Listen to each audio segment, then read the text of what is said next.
Hello दोस्तों, good morning. स्वागत है एक बार फिर से आप सभी का एमजेटी एजुकेशन में। साथियों, आज है 23 फरवरी और आज की वीडियो में हम लोग बात करेंगे 23 फरवरी 2026 के most important daily current affair के क्वेश्चंस के बारे में। पूरी वीडियो ध्यान से देखिएगा, पूरी वीडियो डिटेल से आपको समझाई गई है। अगर वीडियो पसंद आए तो इसे लाइक, शेयर और चैनल को सब्सक्राइब जरूर करना। शुरुआत करेंगे हम लोग लास्ट डे के रिविजन से। कल जो भी चीज़ें हम लोगों ने पढ़ी थी 1 मिनट में रिवाइज करेंगे। कल हम लोगों ने पढ़ा था विश्व सामाजिक न्याय दिवस 20 फरवरी को मनाया गया। Offshore wind task force launch किया है भारत विजन 2035 के तहत भारत और यूके ने मिलकर।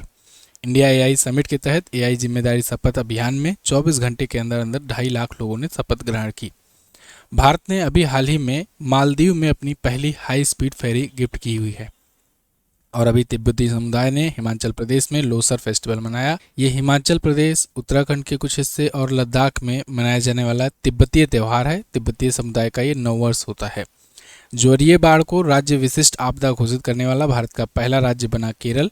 भारतीय नौसेना के लिए चेन्नई के कुट्टुपुल्ली में लॉन्च किया गया स्वदेशी कैडेट प्रशिक्षण जहाज आईएनएस कृष्णा। और सीईओ ऑफ द ईयर का पुरस्कार मिला सुबोध गुप्ता को, जो लाइस मार्क माइक्रोबायोटेक के सीईओ हैं।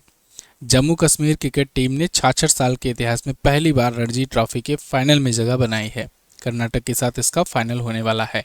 इसके अलावा राष्ट्रीय राजमार्ग प्राधिकरण और पाराकरों के लिए मधुमक्खी गलियारे का पहल शुरू किया जाएगा भारतीय राष्ट्रीय राजमार्ग प्राधिकरण के द्वारा, यानी national highways authority of India के द्वारा। ये टॉप 10 करंट अफेयर के क्वेश्चन थे कल की वीडियो से, जिनका आपने रिवीजन किया। कल बोले तो सैटरडे को, क्योंकि कल तो संडे था। संडे को वीकली रिवीजन हुआ।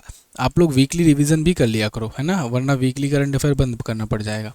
वीकली रिवीजन करो, जिससे आप हफ्ते भर का जो भी चीज़ें पढ़ाया गया है उसका रिवीजन हो सके, टॉप 30 क्वेश्चन का। और इसकी क्विज और पीडीएफ आपको एमजेटी ऐप पर दी जाती है, तो वहाँ से आप क्विज पीडीएफ भी प्राप्त कर सकते हो। वैसे टेलीग्राम पर भी आपको पीडीएफ दी जाती है। टेलीग्राम पर जा करके रात को 9 बजे आप पीडीएफ डाउनलोड कर सकते हो, ठीक है, रात को 9 बजे। अब पहला क्वेश्चन देखते हैं। आज का पहला क्वेश्चन है, अंतर्राष्ट्रीय मातृभाषा दिवस कब मनाया गया? तो इंटरनेशनल मदर लैंग्वेज डे ये मनाया जाता है 21 फरवरी को, अंतर्राष्ट्रीय मातृभाषा दिवस। मातृभाषा दिवस का मतलब ये है कि आप जो है जहाँ पर रहते हो, जहाँ के नेटिव हो, वहाँ की क्या लैंग्वेज है उसको कैसे महत्व दिया जाए, इसीलिए मनाया जाता है इंटरनेशनल लेवल पर, ठीक है, अंतर्राष्ट्रीय स्तर पर, जिससे भाषाई एवं सांस्कृतिक विविधता और बहुभाषिता के बारे में जागरूकता फैलती है। थीम इस बार की रखी गई है youth voice on multi language education. सन 2000 में इसकी शुरुआत हुई। हालांकि यूएनजीए ने 1999 में ही इसकी घोषणा कर दी थी। फरवरी महीने के बाकी दिवस ये हैं अभी तक आए हुए, इनका आप रिवीजन कर लीजिए। कल हम लोगों ने बताया था, तो आज आगे बढ़ेंगे। निम्न में से किस राज्य में भारत की सबसे बड़ी 16 गीगावाट की लिथियम आयन बैटरी फैक्ट्री लगाई जाएगी? तो भारत की सबसे बड़ी 16 गीगावाट क्षमता वाली लिथियम आयन की बैटरी फैक्ट्री लगेगी आंध्र प्रदेश में। आंध्र प्रदेश पिछले दिनों में बहुत ज़्यादा फोकस कर रहा है क्वांटम टेक्नोलॉजी पर, फ्यूचरिस्टिक टेक्नोलॉजी पर और ऐसे बैटरी प्रोडक्शन यूनिट पर, जिससे ग्लोबल हब बन सके इलेक्ट्रॉनिक इंडस्ट्री का। तो खैर 16 गीगावाट की एनुअल कैपेसिटी के साथ ये बनेगा भारत का सबसे बड़ा बैटरी मैन्युफैक्चरिंग का प्लांट। बैटरी यहाँ पर होगा लिथियम आयन टाइप का। कई प्रकार की बैटरी होती है, तो उसमें लिथियम आयन बैटरी जो है, जो आपकी मोबाइल की बैटरी वगैरह होती है, वो टाइप की बैटरी यहाँ पर बनेगी और स्टोर होगी। तो इसमें 8,175 करोड़ का इन्वेस्टमेंट किया जा रहा है। 3,000 से ज़्यादा इससे डायरेक्टली जॉब क्रिएट होगी। तो ये आंध्र प्रदेश के अनाकापल्ली में स्थापित किया जा रहा है वारी एनर्जीज के द्वारा, वारी एनर्जीज कंपनी के द्वारा। ओके, तो एक इंटीग्रेटेड प्लांट होगा जहाँ पर सेल का निर्माण किया जाएगा, फिर सेल से बैटरी पैक बनेंगे और फिर बड़े पैमाने पर ऊर्जा का भंडारण भी किया जाएगा, ठीक है। आप जानते हो एक बैटरी में कई सारे सेल होते हैं। आगे एक और जरूरी बात, कंप्यूटर की भी ई बुक आ चुकी है। कंप्यूटर की ई बुक के लिए आप लोग पूछ रहे थे क्या क्या है इसमें, ई बुक का कवरेज कितना है, तो आप देख पाओगे ये इंडेक्स पेज है। इसमें 18 चैप्टर हैं और इन 18 चैप्टर के माध्यम से हर एक चीज़ कवर कराया गया है। इंटरनेट हो, इंटरनेट वर्ल्ड वाइड वेब हो, इसके अलावा सोशल नेटवर्किंग साइट जहाँ से आजकल बहुत क्वेश्चन पूछे जा रहे हैं, डिजिटल वित्तीय उपकरण और अनुप्रयोग, भविष्य के कौशल, साइबर सुरक्षा, यहाँ से बहुत सारे क्वेश्चन पूछे जा रहे हैं। कंप्यूटर सूचना प्रौद्योगिकी, आईटी क्षेत्र से, मतलब ये वो चैप्टर्स हैं जहाँ से आजकल लगातार क्वेश्चंस पूछे जा रहे हैं हर एक एग्जाम में, और वो जल्दी से कवरेज कहीं और नहीं मिलता है। पुरानी बुक्स में तो ये सब मिलता भी नहीं है। ये सारी चीज़ें कवर कराई गई है, वो भी किस प्रकार से, आप देखिए ग्राफिक्स वगैरह और मतलब थ्योरी भी है, ग्राफिक्स भी है, जिससे आपको समझने में बहुत आसानी हो जाए, तुरंत पिक्चोरियल माध्यम से दिमाग में बैठ जाए।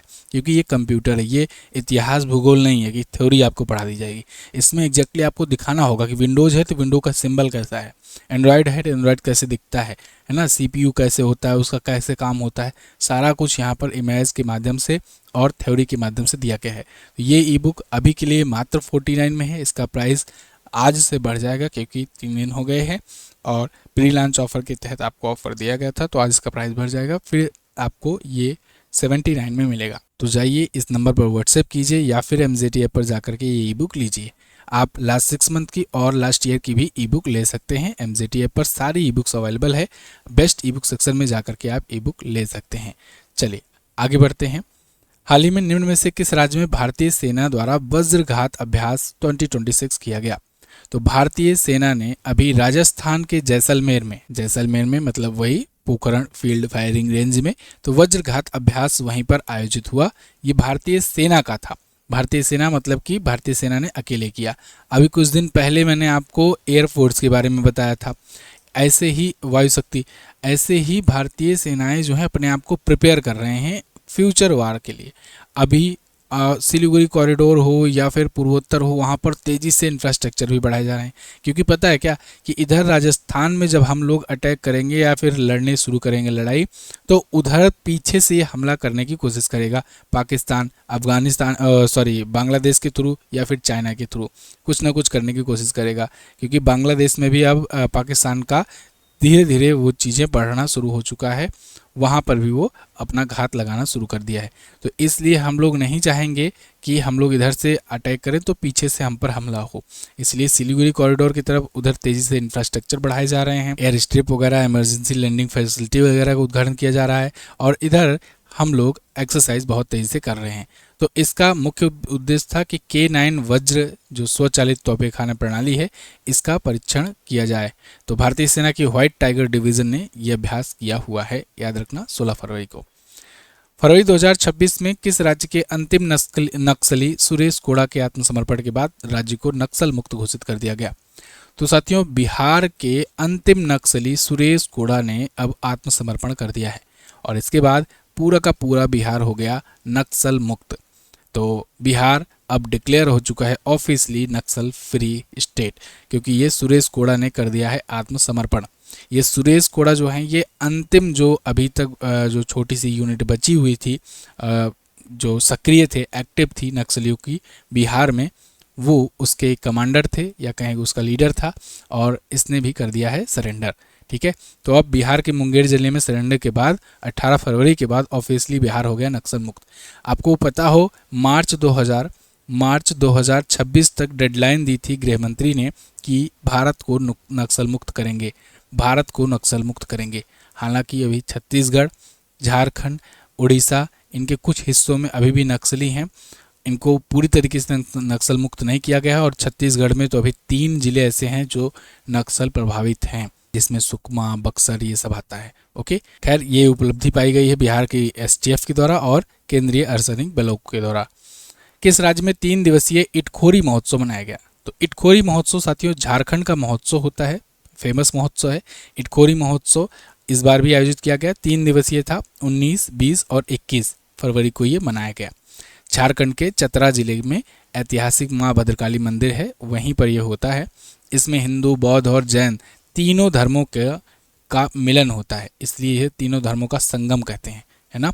तो इटखोरी महोत्सव जो है एक प्रकार का ऐसा महोत्सव, देखो भारतीय संस्कृति जो है, इंडिया का कल्चर जो है कितना महान है, इसीलिए विविधता में एकता है। यहाँ पर सभी धर्मों का भी संगम होता है, नदियों का भी संगम होता है, मिलजुल करके सब लोग साथ में रहते हैं।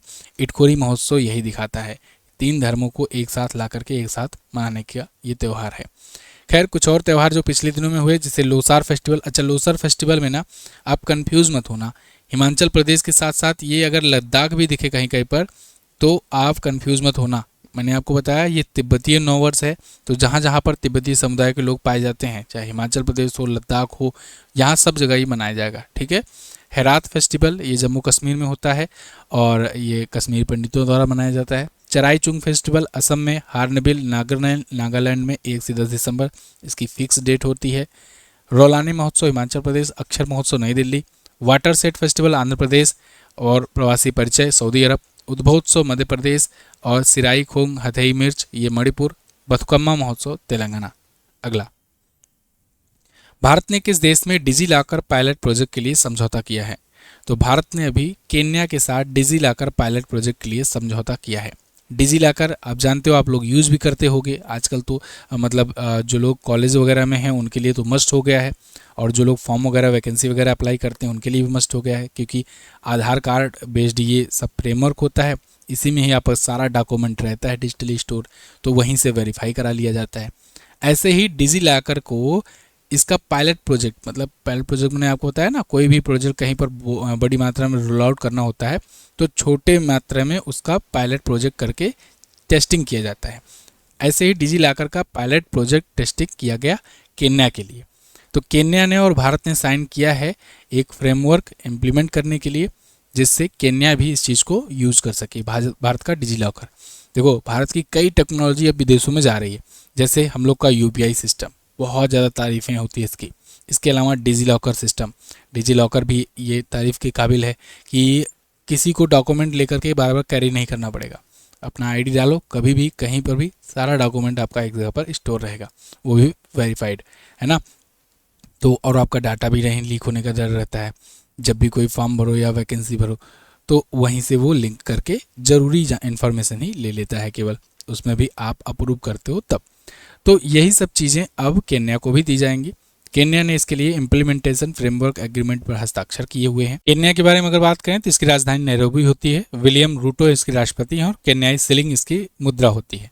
मैप में अगर आप देखोगे तो जैसे ये रहा अपना प्यारा भारत, यहाँ से आप अफ्रीकन कंट्रीज़ में आ जाओगे, अफ्रीकन कॉन्टिनेंट में, तो यहाँ पर आपको दिख जाएगा केन्या, ये रहा। नैरोबी इसकी राजधानी होती है। इथियोपिया, सोमालिया, युगांडा, तंजानिया इसके बीच में पड़ता है केन्या। क्लियर है? तो अफ्रीकन कंट्री है ये।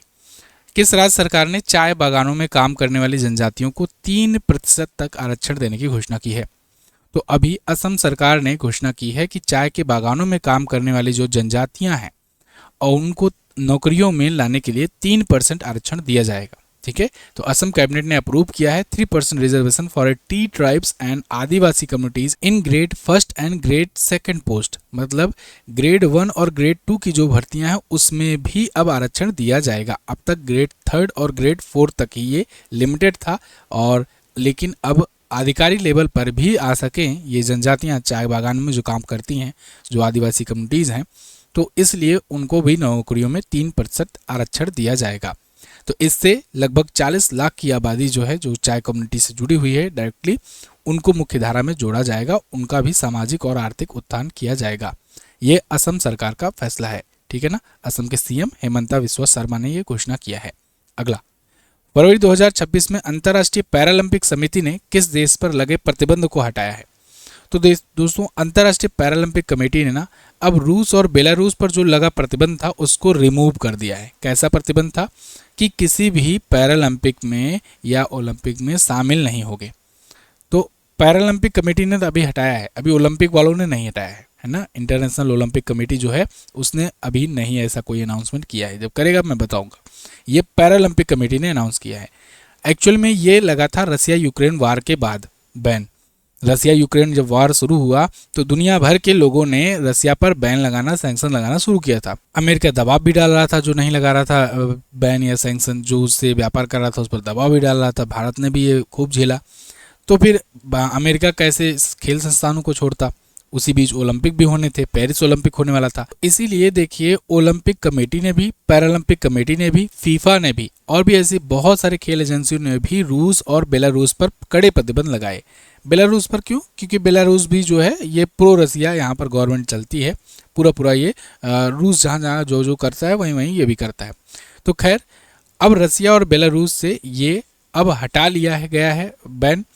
जब बैन लगा था तो रसिया और बेलारूस के जो खिलाड़ी थे वो अपने देश के झंडे के नीचे आकर के खेल नहीं खेल रहे थे, वो किसी एक इंडिविजुअल या अननोन कंट्री के नाम से वो आकर के पार्टिसिपेट कर सकते थे। इससे बहुत ज़्यादा नुकसान भी होता। खैर, अब वो जब लगा कि भाई अब तो ये रसिया यूक्रेन का वार न्यू नॉर्मल हो गया है, इससे ज़्यादा तो ट्रंप ने धनिया बो रखा है, तो इसलिए ये कहा गया कि चल भाई अब इसको हटा लेते हैं। तो अभी इंटरनेशनल पैरालंपिक कमेटी, जो पैरालंपिक के लिए जिम्मेदार होती है आयोजन कराने के लिए, उसने हटा लिया है। अभी ओलंपिक कमेटी ने अभी भी नहीं हटाया है, उनका दिल अभी नहीं पिघला है। ठीक है, तो खैर मिलानो कॉर्टिना में इस बार का हो रहा है ओलंपिक और पैरालंपिक, क्योंकि ये इटली में है और ये लेकिन शीतकालीन है, ये भी ध्यान रखना। अभी ये शीतकालीन चल रहा है ना। जैसे ग्रीष्मकालीन होता है ओलंपिक मेन वाला, वैसे ही 4-4 साल के अंतराल पर शीतकालीन भी होता है। तो इस बार इटली में हो रहा है शीतकालीन, तो उस दौरान यहाँ मिलाने कार्टिलो में इसका हटा लिया गया है बैन। समझ में आई बात क्वेश्चन? ठीक है, चलिए अगला। फरवरी 2026 में भारत ट्रंप के गाजा पीस प्लान के लिए बनाए गए बोर्ड ऑफ पीस में किस रूप में शामिल हुआ? तो देखिए, ट्रंप का गाजा पीस प्लान जो था ना, उसके लिए बोर्ड ऑफ पीस बनाया गया था। भारत को लेकर के हाँ ना चल रही थी कि भारत शामिल होगा कि नहीं होगा, होगा कि नहीं होगा। इसी बीच अब बोर्ड ऑफ पीस की पहली बैठक हो जाती है। ये पहली बैठक होती है वाशिंगटन डीसी में। वाशिंगटन डीसी में पहली बैठक हुई तो भारत को शामिल होना था। भारत मेंबर अभी तक बना नहीं है, इसलिए भारत ने अभी पर्यवेक्षक के रूप में अपने आप को शामिल किया। भारत एज ए ऑब्जर्वर शामिल हुआ है, ये बात याद रखना, बहुत इंपॉर्टेंट क्वेश्चन है। भारत अभी बोर्ड ऑफ पीस का मेंबर नहीं बना है ऑफिशियली, है ना। तो यहाँ इंडियन एक्सप्रेस का आपके सामने आर्टिकल भी है, Trump's board of peace, why India took parts in meeting as an observer. भारत ने अभी क्यों ऑब्जर्वर के रूप में शामिल हुआ है मीटिंग में, तो मैं बताता हूँ कारण ये है कि भारत जो है ना अभी इसका मेंबर है ही नहीं, तो इसीलिए ऑब्जर्वर हुआ है। भारत क्यों मेंबर नहीं है? क्योंकि इसमें कुछ चीज़ें ऐसी हैं जो भारत को अभी मतलब एक प्रकार से क्लियर नहीं है। जैसे शुरू में एक अफवाह उड़ी कि भाई जो लोग $1 बिलियन देंगे उनको यहाँ परमानेंट सीट मिल जाएगी और उनको वीटो पावर मिल जाएगा। एक्चुअली में ये एक बोर्ड ऑफ पीस जो बनाए हैं ट्रंप ना, इनका मकसद है कि ये एक यूएन का एक अल्टरनेट स्थापित करें संयुक्त राष्ट्र के साथ। अब भारत जो है ये संयुक्त राष्ट्र का भी मेंबर है, तो भारत नहीं चाहता है कि संयुक्त राष्ट्र से अलग हो, तो भारत इसलिए इसमें अभी पूरी तरीके से नहीं आया। दूसरी बात, अभी जुम्मा 4 दिन हुए इनको आए, ये एक नया ही यूएन बना रहे हैं और इनका लास्ट टर्म है, अभी ये चले जाएंगे 3 साल बाद, फिर कौन क्या देखेगा। तो ऐसे में भारत नहीं चाहता है कि यूएन को पूरी तरीके से छोड़ दे और इनमें पूरी तरीके से शामिल हो जाए। इसलिए भारत एक डेमोक्रेटिक देश है, इसलिए बहुत ही सोच विचार करके हर फैसला लिया जाता है, समझ के कि आगे लॉन्ग टर्म का विजन क्या होगा, है ना। कभी कभी शॉर्ट टर्म का फ़ायदा जो है लॉन्ग टर्म में नुकसान दे जाता है, तो इसीलिए नहीं हुआ। खैर, ये वाशिंगटन डीसी में पहला इसका समिट हुआ है, पहली बैठक हुई है और पाकिस्तान, सऊदी अरब, यूएई, अर्जेंटीना जैसे लगभग 27 देश इसके मेंबर बन चुके हैं। भारत अभी मेंबर नहीं है, भारत ने एज एन ऑब्जर्वर इसमें शामिल होने का फैसला लिया हुआ है। आपको क्वेश्चन समझ में आ रहा है? चलिए, अच्छा एक और जरूरी बात, अगर जब चीज़ें मैं पढ़ाऊँ वो समझ में आ जाया करे तो वीडियो को एक लाइक दे दिया करो, है ना। जब लाइक करोगे तभी हमें भी मज़ा आएगा, हमारा भी मोटिवेशन बढ़ेगा। महिला अंतर्राष्ट्रीय क्रिकेट में दुनिया में सबसे अधिक मैच खेलने वाले खिलाड़ी कौन बन गए? तो दुनिया में सबसे अधिक मैच खेलने वाली खिलाड़ी महिला अंतर्राष्ट्रीय क्रिकेट में बन गई हैं हरमनप्रीत कौर। एक्चुअली में यही अभी इस समय सबसे सीनियर खिलाड़ी भी बची हुई हैं। इनसे पहले मिताली राज जी थी, वो रिटायरमेंट ले ली हैं। खैर, हरमनप्रीत कौर जो कि भारतीय टीम की कप्तान भी हैं, इन्होंने इंटरनेशनल क्रिकेट में सबसे ज़्यादा मैच खेलने का रिकॉर्ड बना लिया है। इन्होंने 161 वनडे इंटरनेशनल और 189 T20 मैचेस खेले हुए हैं। इसके अलावा 6 टेस्ट मैच भी खेले हुए हैं। तो टोटल इनके हो गए हैं 356 इंटरनेशनल मैचेस, जो कि सूजी बेट्स के रिकॉर्ड को पीछे छोड़ता है। सूजी बेट्स जो है न्यूजीलैंड की, ये 355 मैच खेली हुई हैं अभी तक और ये पीछे चली गई हैं। हरमनप्रीत कौर इनसे आगे निकल गई हैं। दुनिया में महिला अंतर्राष्ट्रीय क्रिकेट में सबसे ज़्यादा मैच खेलने का रिकॉर्ड इनके नाम है, हरमनप्रीत कौर, है ना। और अब तो मैचेस ज़्यादा भी होने लगे हैं। पहले तो लड़कियों का कम होता था सीरीज़, लेकिन अब समझ लो एक प्रकार से फुल टाइम चल रहा है। हर महीने सीरीज चलती है, कुछ ना कुछ चलता है, या फिर WPL चलता है या फिर IPL चलता है। अब WPL जो है ये विमेंस प्रीमियर लीग भी अभी हुआ, आपने देखा, इसको RCB की टीम ने जीत लिया है। हालांकि वो स्मृति मंधाना की कप्तानी वाली टीम है, इनकी कप्तानी में इन्होंने भी 2 बार मुंबई इंडियंस को जिताया हुआ है WPL। तो 2009 में इन्होंने डेब्यू किया था, ये बात याद रखना। और अब तक 356 मैच खेल चुकी हैं। तो ये थे साथियों आज के दिन के top 10 current affair question. I hope आपको वीडियो पसंद आई होगी। अगर वीडियो पसंद आई है तो इसको लाइक कीजिए, शेयर कीजिए। पीडीएफ आपको मिलेगी टेलीग्राम पर रात को 9 बजे, तो आप तैयार रहना, रात 9 बजे जाकर के पीडीएफ डाउनलोड कर लेना। इसके अलावा जो ई बुक आई हुई है कंप्यूटर की हो, चाहे लास्ट 6 मंथ की हो या ईयरली हो, ये सब आप ले सकते हो एमजेटी ऐप पर। कल मैंने आपसे क्वेश्चन पूछा था मिजोरम जो है इसको पूर्ण राज्य का दर्जा किस संविधान संशोधन के तहत दिया गया, तो 55वां संविधान संशोधन के तहत दिया गया था। इसके अलावा खुर्रम शहर 4 जो है ये बैलिस्टिक मिसाइल है, इसको किस नाम से जाना जाता है, जो अभी ईरान ने परीक्षण किया, तो खैबर नाम से जाना जाता है। आज आपको क्या बताना है, आज बताना है लोसर फेस्टिवल के दौरान किया जाने वाला प्रसिद्ध मुखौटा नृत्य इनमें से कौन सा है। कमेंट करके बताइए, अच्छा क्वेश्चन है। मधुमक्खियों के पालन की वैज्ञानिक विधि को क्या कहते हैं। दोनों क्वेश्चंस के बारे में जो भी पता हो डिटेल से जरूर आंसर करना। थैंक यू सो मच यहाँ तक वीडियो देखने के लिए। मिलेंगे अगली वीडियो में अगली क्लास में, तब तक के लिए नमस्कार, जय हिंद, वंदे मातरम।